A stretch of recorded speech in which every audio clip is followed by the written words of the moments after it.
क्या आपने कभी सोचा है कि आपकी सबसे बड़ी रुकावट कौन है? हालात, लोग, किस्मत? नहीं, असल में सबसे बड़ा पहाड़ आप खुद है। जी हां, वो पहाड़ जिसे पार करना है, वो बाहर नहीं, आपके अंदर खड़ा है। और जब तक आप उसे जीत नहीं लेते, आपकी असली जिंदगी शुरू ही नहीं होती। दोस्तों, आज हम बात करेंगे एक बहुत ही शक्तिशाली किताब की, द माउंटेन इज यू, जिसे लिखा है ब्रायना वियस ने। ये किताब हमें सिखाती है कि कैसे हम अपनी खुद की आदतों, डर और सोच की कैद से बाहर निकल सकते हैं। ये किताब कहती है कि जिंदगी की सबसे बड़ी लड़ाई बाहर की दुनिया से नहीं, बल्कि हमारे अपने अंदर छिपे दुश्मन से होती है। अगर आप खुद को बदल लेते हैं तो दुनिया खुद ब खुद बदल जाती है। अध्याय 1, आत्मविनाश की आदतें, सेल्फ सैबोटेज। दोस्तों, सबसे पहले एक सवाल सोचिए, कितनी बार आपने कोई बड़ा सपना देखा लेकिन खुद ही उसे अधूरा छोड़ दिया? जिम ज्वाइन किया लेकिन 3 दिन बाद जाना बंद कर दिया। नई स्किल सीखनी शुरू की लेकिन आधे रास्ते में बहाने बना लिए। या फिर पढ़ाई के वक्त किताब खोलकर बैठे लेकिन मोबाइल पर रील्स देखने लगे। यही है सेल्फ सैबोटेज, यानी खुद अपनी ही मेहनत को बिगाड़ना। ब्रायना कहती है कि आत्मविनाश कोई अचानक होने वाली चीज नहीं है, ये धीरे धीरे हमारी जिंदगी में घुसता है। और सबसे खतरनाक बात यह है कि अक्सर हमें पता भी नहीं चलता कि हम खुद ही अपने पैरों पर कुल्हाड़ी मार रहे हैं। अब सवाल है, हम ऐसा करते क्यों हैं? किताब बताती है कि आत्मविनाश के पीछे असल वजह छिपी होती है। आइए इन्हें समझते हैं। 1, डर और असुरक्षा, फियर इनसिक्योरिटी। हम सबके अंदर एक डर बैठा होता है, अगर हम कोशिश करेंगे और असफल हो गए तो लोग क्या कहेंगे? कई बार हम ये सोचकर ही कोशिश नहीं करते कि कहीं शर्मिंदगी न झेलनी पड़े। नतीजा, हम अपनी सफलता का दरवाजा खुद बंद कर देते हैं। उदाहरण के लिए, मान लीजिए किसी स्टूडेंट को डिबेट में हिस्सा लेना है, लेकिन वो सोचता है अगर मैं अटक गया तो सब हंसेंगे। इसी डर से वो हिस्सा ही नहीं लेता, जबकि सच ये है कि अगर वो जाता तो शायद अगली बार और अच्छा बोल पाता। 2, आराम की लत, कंफर्ट जोन। हमारा दिमाग हमेशा आसान रास्ता चुनता है, जैसे पढ़ाई करना मुश्किल है लेकिन इंस्टाग्राम देखना आसान है, वर्कआउट करना कठिन है लेकिन आराम से सोफे पर बैठना आसान है। हम अक्सर कठिन लेकिन जरूरी काम छोड़कर आसान और बेकार कामों में उलझ जाते हैं। यही आत्मविनाश है। 3, जिम्मेदारी का डर, फियर ऑफ रिस्पॉन्सिबिलिटी। सोचिए, अगर आप सचमुच सफल हो गए तो क्या होगा? लोग आपसे उम्मीदें रखने लगेंगे, परिवार, समाज और खुद आप भी। सबका दबाव बढ़ जाएगा। इसी डर से कई लोग अपने सपनों को अधूरा छोड़ देते हैं। ब्रायना कहती है, हमें डर नहीं, बल्कि ये समझना चाहिए कि सफलता की जिम्मेदारी भी एक तोहफा है। 4, पुराने घाव और विश्वास, पास्ट ट्रॉमा बिलीफ्स। कई बार हमारा अतीत हमें रोकता है। बचपन में अगर हमें बार बार कहा गया कि तुम कुछ नहीं कर सकते, तो दिमाग उस झूठ को सच मान लेता है। और जब भी हम नया कदम उठाना चाहते हैं, अंदर से आवाज आती है, नहीं, ये तुम्हारे बस की बात नहीं है। यही कारण है कि हम आधे रास्ते में खुद को रोक लेते हैं। तो समाधान क्या है? ब्रायना बताती है कि आत्मविनाश को रोकने के लिए हमें अवेयरनेस यानी जागरूकता चाहिए। हमें समझना होगा कि हम कब और कैसे खुद को नुकसान पहुंचा रहे हैं। जब आप किसी जरूरी काम को टाल रहे हों, खुद से पूछिए, मैं किससे डर रहा हूं? जब आप मेहनत छोड़ने का मन बना रहे हों, खुद से कहिए, ये डर असली नहीं है, असली तो मेरी हिम्मत है। और जब आपको लगे कि आप आगे नहीं बढ़ सकते, याद रखिए, आपने अब तक भी बहुत कुछ पार किया है। एक छोटी कहानी, मान लीजिए एक किसान था जिसके पास जमीन थी। उसने बीज बोए, लेकिन हर दिन खेत को खोदकर देखने लगता कि अंकुर निकले या नहीं। वो बार बार अपनी ही मेहनत को खराब करता। नतीजा ये हुआ कि फसल कभी उग ही नहीं पाई। हमारी जिंदगी भी ऐसी ही है। अगर हम बार बार अपनी मेहनत को अधूरा छोड़ देंगे तो सपने कभी पूरे नहीं होंगे। तो दोस्तों, आत्मविनाश असल में बाहर से नहीं आता, ये अंदर से आता है। और अच्छी खबर यह है कि इसे हम खुद रोक सकते हैं। जब भी आप अपनी आदतों को देखें, समझे कि क्या आप खुद अपनी राह में रुकावट डाल रहे हैं। अगर हाँ, तो अगली बार खुद को याद दिलाइए, मैं अपने सबसे बड़े दुश्मन को दोस्त बनाऊंगा, और वो दुश्मन मैं खुद हूं। अध्याय 2, भावनाओं की ताकत, द पावर ऑफ इमोशंस। दोस्तों, अब जरा सोचिए, आपने कभी गुस्से में कोई ऐसा शब्द कह दिया जिसे कहने का पछतावा बाद में हुआ? या फिर कभी इतनी उदासी महसूस की कि काम करने का मन ही नहीं हुआ? या किसी दोस्त की सफलता देखकर आपके अंदर हल्की सी जलन हुई और आप सोचने लगे, काश ये मेरे साथ होता। हम अक्सर मान लेते हैं कि ये भावनाएं, गुस्सा, उदासी, जलन, डर हमारे दुश्मन हैं। लेकिन ब्रायना कहती है, emotions are not enemies, they are messengers. यानी भावनाएं हमें गिराने नहीं, बल्कि दिशा दिखाने आती है। सवाल यह है कि क्या हम उनका संदेश सुनते हैं या उन्हें दबा देते हैं। भावनाओं को दबाने की आदत, हमारी परवरिश में हमें अक्सर यही सिखाया गया है। रोना नहीं चाहिए, गुस्सा खराब है, जलन बुरी चीज है। लेकिन सच्चाई यह है कि अगर हम भावनाओं को दबाते हैं तो वे और ज्यादा ताकत से वापस आती है, जैसे प्रेशर कुकर में भाप को रोकते जाएं। तो अंत में धमाका होना तय है। वैसा ही हमारे साथ होता है। भावनाएं हमें रास्ता दिखाती है। ब्रायना बताती है कि हर इमोशन एक संकेत है। गुस्सा, एंगर, जब हमें गुस्सा आता है तो इसका मतलब है कि हमारे जीवन में कुछ बदलने की जरूरत है। जैसे अगर आपको बार बार ट्रैफिक में गुस्सा आता है तो ये इशारा है कि आपको अपनी दिनचर्या या रूट बदलना चाहिए। जलन, जेलसी, जब आप किसी और की सफलता देखकर जलते हैं तो इसका मतलब है कि आप भी वही चीज अपने लिए चाहते हैं।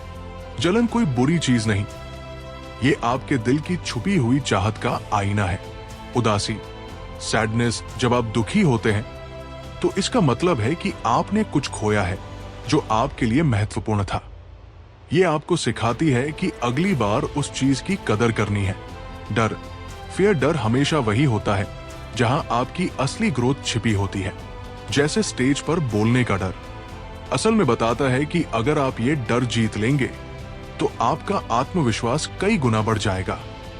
भावनाओं को सुनने का तरीका। अब सवाल है, हम इन भावनाओं को कैसे समझें? रुकिए और महसूस कीजिए। जब भी कोई इमोशन आए तुरंत रिएक्ट मत कीजिए। कुछ पल रुकिए और खुद से पूछिए, ये भावना मुझे क्या सिखाना चाहती है? लिख डालिए। अगर मन बहुत भारी हो तो कागज पर लिख डालिए। लिखते समय पता चलता है कि असली समस्या क्या है। भावना को स्वीकार कीजिए। मत कहिए कि गुस्सा बुरा है या उदासी कमजोरी है। कहिए, हां, मैं गुस्से में हूं, लेकिन यह गुस्सा मुझे बता रहा है कि मुझे बदलाव चाहिए। एक छोटी मिसाल, मान लीजिए राहुल नाम का लड़का है। उसे अपने दोस्त की नौकरी देखकर बहुत जलन होती थी। पहले वो सोचता था कि मैं बुरा इंसान हूं जो अपने दोस्त से जलता हूं। लेकिन जब उसने अपनी इस भावना को समझा तो उसे एहसास हुआ कि असल में वो भी अच्छी नौकरी चाहता है। उसने मेहनत शुरू की, स्किल सीखी और कुछ सालों बाद उसे भी अपने सपनों की जॉब मिल गई। यहां जलन ने राहुल को गिराया नहीं, बल्कि उसे उठाया। भावनाओं का असली अर्थ। ब्रायना कहती है कि भावनाएं एक नेविगेशन सिस्टम की तरह है। जैसे गूगल मैप्स आपको रास्ता दिखाता है, वैसे ही भावनाएं आपको आपकी असली चाहत और जरूरत का रास्ता दिखाती है। अगर हम इन्हें दुश्मन मानकर दबाएंगे तो रास्ता भटक जाएंगे, लेकिन अगर हम इन्हें सुनेंगे, समझेंगे तो सही मंजिल तक पहुंचेंगे।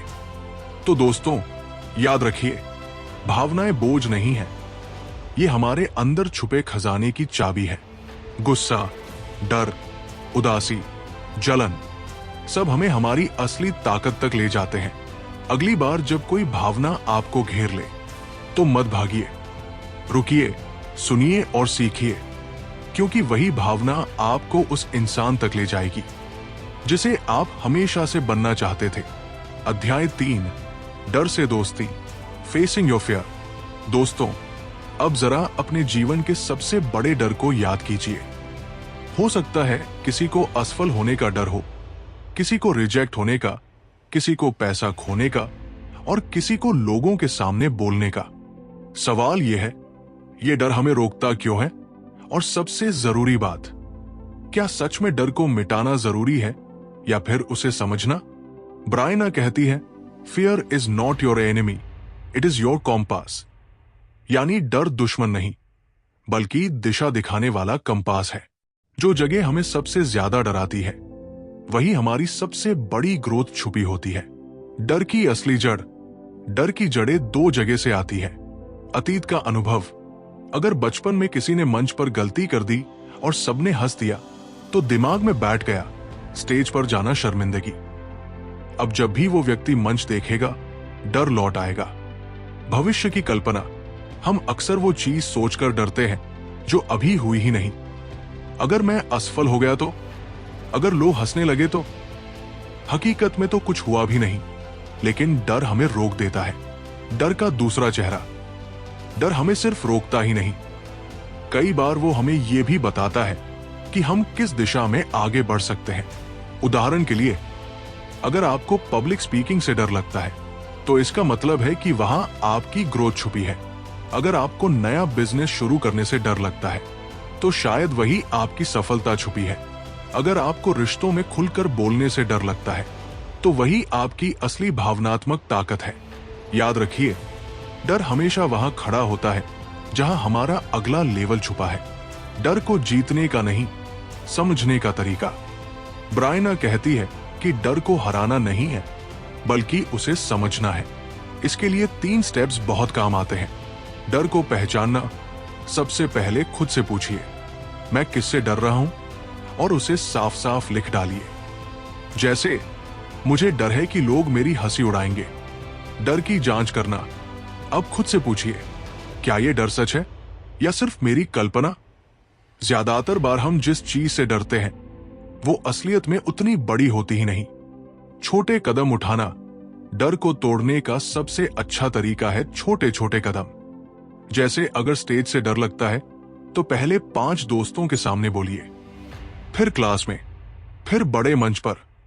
धीरे धीरे डर दोस्त बन जाएगा। एक छोटी कहानी, एक लड़की थी, अंजलि।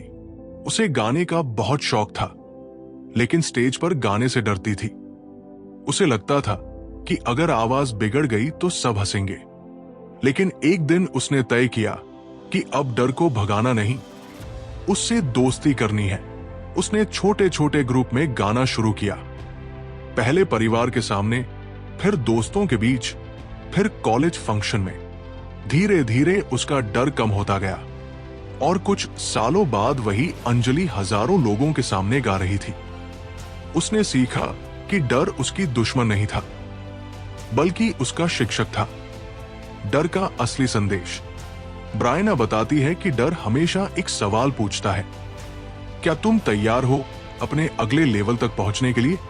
अगर आप डर से भागते हैं, तो वही रुक जाते हैं। लेकिन अगर आप डर को गले लगाते हैं, तो आप उस दरवाजे को खोल देते हैं जिसके पीछे आपकी असली ताकत छुपी है। तो दोस्तों, डर कोई अंधेरा नहीं है जिससे भागना है। ये एक टॉर्च की तरह है जो हमें हमारी दिशा दिखाती है। जब भी डर सामने आए, मत कहिए ये मेरी कमजोरी है, बल्कि कहिए ये मेरी मंजिल का रास्ता है। याद रखिए, डर को मिटाइए मत, उसे समझिए, उससे दोस्ती कीजिए, क्योंकि वही डर आपकी सबसे बड़ी जीत का दरवाजा खोलता है।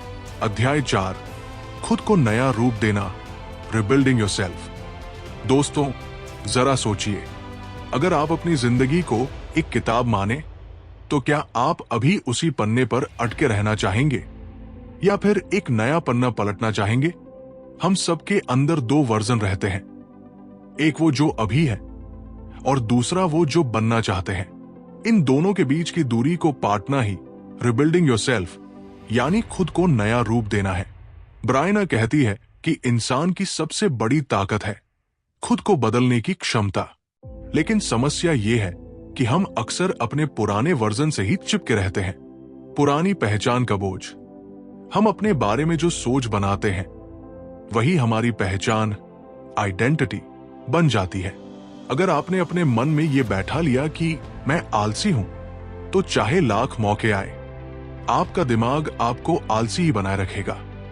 अगर आप मानते हैं कि मैं इंट्रोवर्ट हूं, मुझसे दोस्त नहीं बनते, तो आप कभी भी नए लोगों से खुलकर बात करने की कोशिश ही नहीं करेंगे। यानी हमारी पुरानी पहचान हमें कैद कर देती है। खुद को नया रूप देने का पहला कदम आदतें।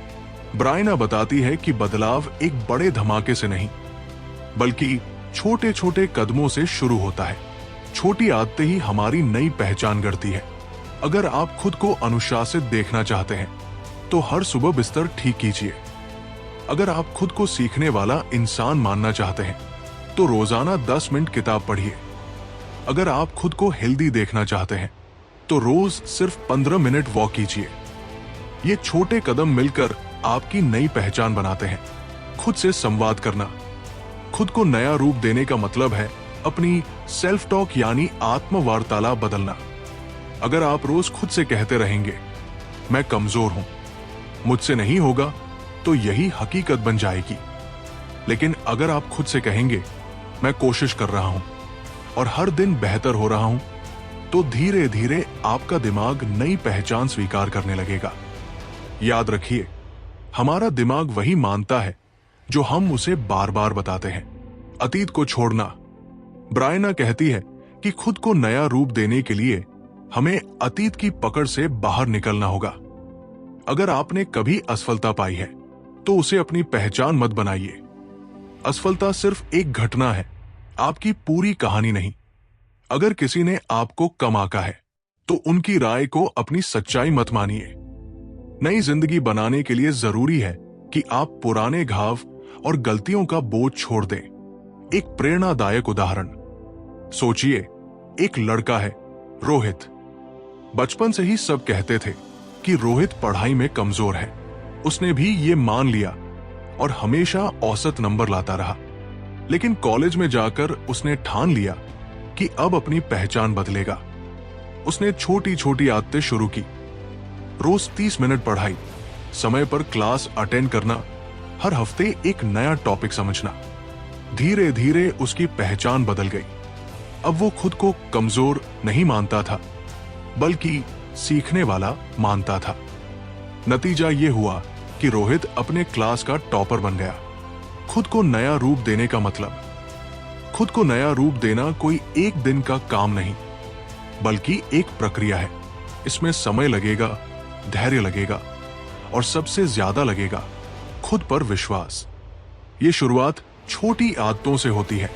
इसे मजबूत बनाती है सकारात्मक सेल्फ टॉक और इसे मुकम्मल बनाता है अतीत को छोड़कर आगे बढ़ना। तो दोस्तों, याद रखिए, आप अभी जो है वही आपकी अंतिम पहचान नहीं है। आप जब चाहें खुद को नया रूप दे सकते हैं। हर सुबह जब उठें, खुद से कहें, आज मैं अपने नए वर्जन की तरफ एक कदम और बढ़ाऊंगा। और धीरे धीरे, दिन ब दिन, आप उस इंसान में बदल जाएंगे जिसे आप हमेशा से बनना चाहते थे। क्योंकि असली ताकत ये नहीं है कि आप अभी क्या है, बल्कि ये है कि आप खुद को क्या बना सकते हैं। अध्याय 5, पहाड़ को जीतना, बिकमिंग द माउंटेन। दोस्तों, अब आइए किताब के सबसे खूबसूरत और गहरे संदेश पर आते हैं।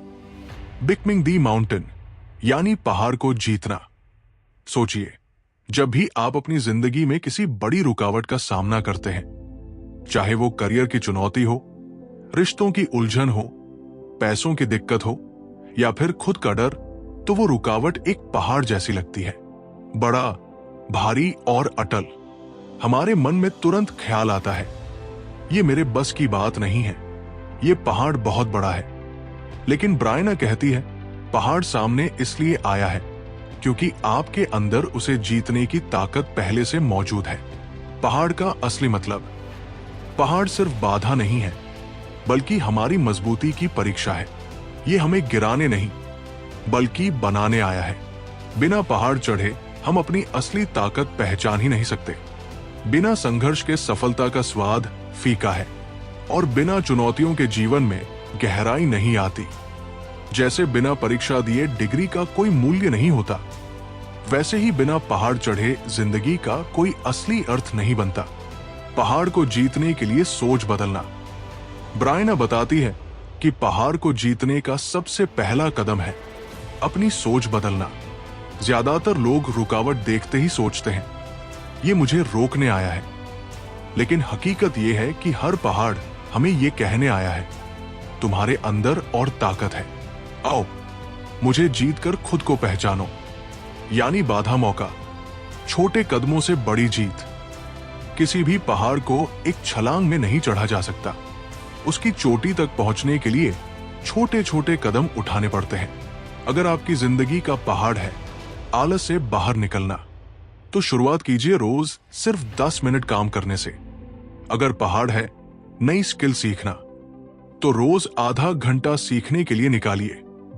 अगर पहाड़ है रिश्तों को ठीक करना, तो छोटी सी ईमानदार बातचीत से शुरुआत कीजिए।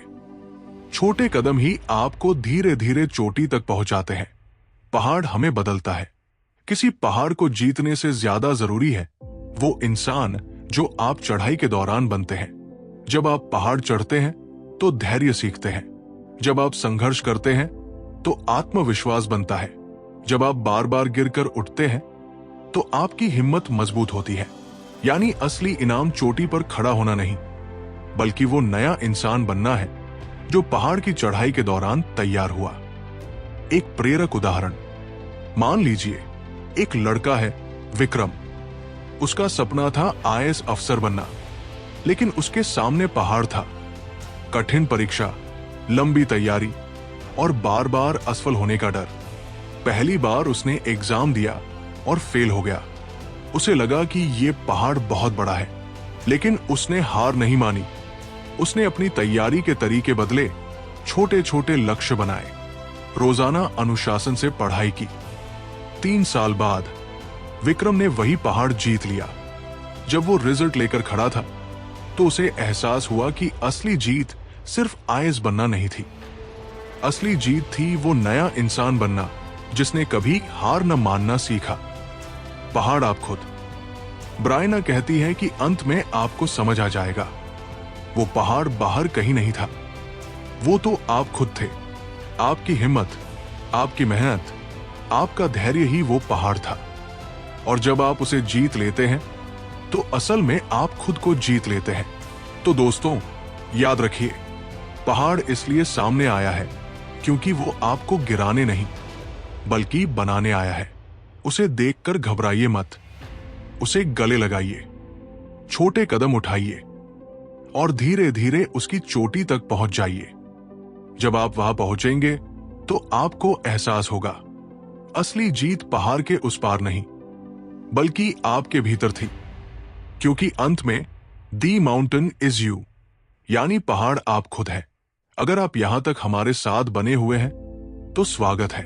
आप दुनिया के उन 1% लोगों में से एक है जो अपने जीवन में कुछ बड़ा करना चाहते हैं और अपनी जिंदगी को बदलना चाहते हैं। अब आइए इस किताब की कुछ गहरी पंक्तियों और जिंदगी बदलने वाले पाठों के बारे में बात करते हैं। 5 शक्तिशाली उद्धरण। Number 1, the mountain is not in the way, the mountain is the way. पहाड़ आपके रास्ते में रुकावट नहीं बल्कि आपका असली रास्ता है। इसका मतलब है कि जो मुश्किलें आज आपके सामने खड़ी हैं वही आपको मजबूत बनाएंगी। उनसे भागना नहीं है, उनका सामना करना है। Number 2, your new life is going to cost you your old one. आपकी नई जिंदगी की कीमत है आपकी पुरानी जिंदगी। अगर आप बदलना चाहते हैं तो पुरानी आदतें, पुराने बहाने और पुराने डर छोड़ने होंगे। Number 3, self sabotage is when you want something for your future but act against it in the present. आत्मविनाश तब होता है जब आप भविष्य में कुछ पाना चाहते हैं लेकिन आज उसका उल्टा करते हैं। अगर आपको फिट रहना है लेकिन आप आज ही जंक फूड खा रहे हैं तो आप खुद अपनी राह रोक रहे हैं। Number 4, your emotions are signals not problems. आपकी भावनाएं समस्याएं नहीं बल्कि संकेत है। डर, गुस्सा, उदासी, जलन, ये सब आपको बताने आए हैं कि असल में आपको क्या चाहिए। इन्हें सुनिए, दबाइए मत। Number 5, fear is a sign that something important is about to happen. डर इस बात का संकेत है कि कुछ बड़ा होने वाला है। जब भी आपको डर लगे तो समझिए कि यही आपकी ग्रोथ का मौका है। 5 व्यावहारिक पाठ। नंबर 1, छोटी आदतें शुरू कीजिए।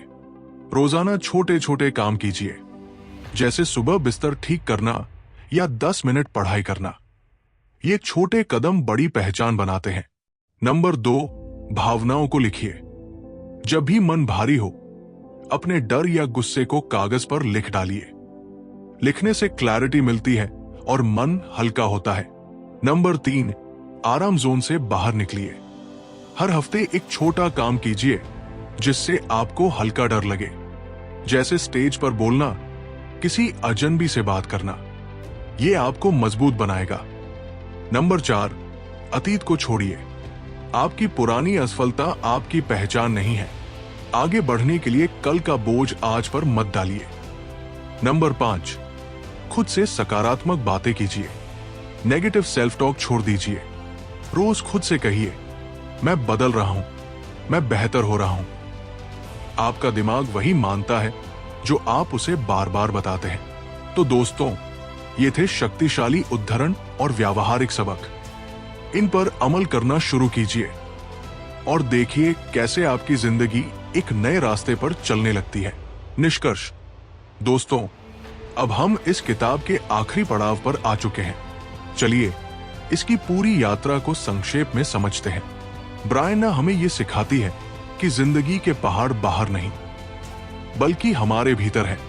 ये पहाड़ हमारी आदतों में छुपे आत्मविनाश है, हमारी अनसुनी भावनाएं हैं, हमारे अंदर के डर है, हमारी टूटी पहचान है, और इन्हें जीतना ही असली जीवन का मकसद है। जब हम इन पहाड़ों को चढ़ना शुरू करते हैं, हम सीखते हैं कि अपनी भावनाओं को दबाना नहीं, समझना है। हम जानते हैं कि डर दुश्मन नहीं, बल्कि रास्ता दिखाने वाला है। हम पुरानी पहचान छोड़कर खुद को नया रूप देना सीखते हैं। और सबसे अहम, हम ये समझते हैं कि पहाड़ हमें रोकने नहीं, बल्कि हमें बनाने आए हैं। इस किताब का सबसे गहरा संदेश यही है, द माउंटेन इज यू, यानी आपकी सबसे बड़ी चुनौती असल में आप खुद है। और जब आप खुद को जीत लेते हैं, तो दुनिया की कोई भी चीज आपके लिए नामुमकिन नहीं रह जाती। तो दोस्तों, याद रखिए, पहाड़ को जीतने से बड़ी बात है खुद को जीतना।